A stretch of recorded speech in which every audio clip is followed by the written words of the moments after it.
The air crackled with anticipation. Moses, recently descended from Mount Sinai, stood before the assembled Israelites.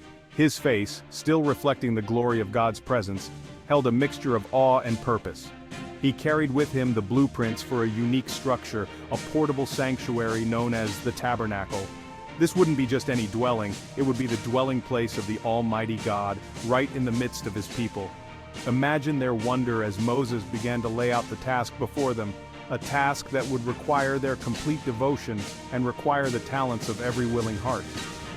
Moses recounted their miraculous deliverance from Egypt, a testament to God's enduring love.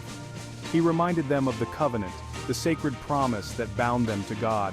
This tabernacle, he explained, would be a visible symbol of that covenant, a constant reminder of God's presence among them. It would be the place where they would offer sacrifices, seek guidance, and experience the nearness of the divine.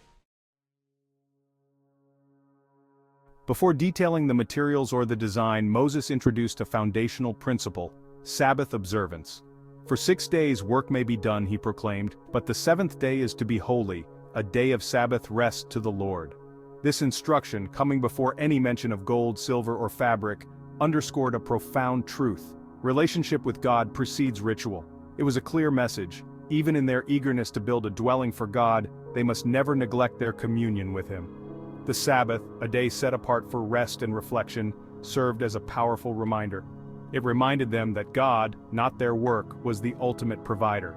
It was a day to cease striving and simply rest in His presence.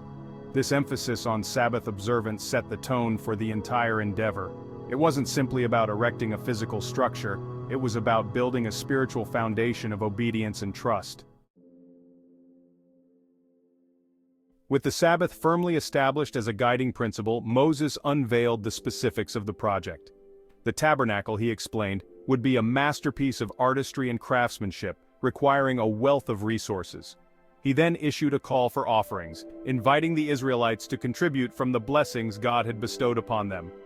Everyone who is willing and whose heart moves them, he proclaimed, let them bring an offering to the Lord.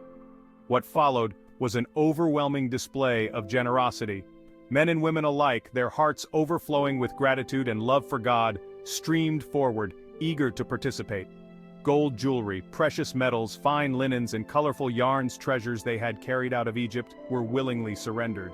Some gave from their abundance, while others offered their most treasured possessions, no matter how small.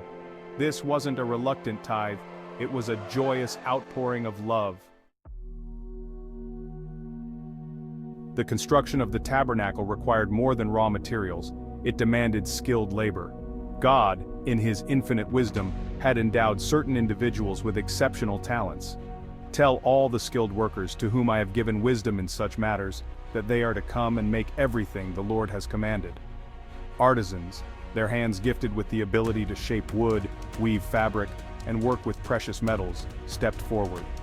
As we reflect on the significance of contributing our gifts to God's work, remember to like, comment, and subscribe. Share your thoughts on how you can use your talents for a greater purpose.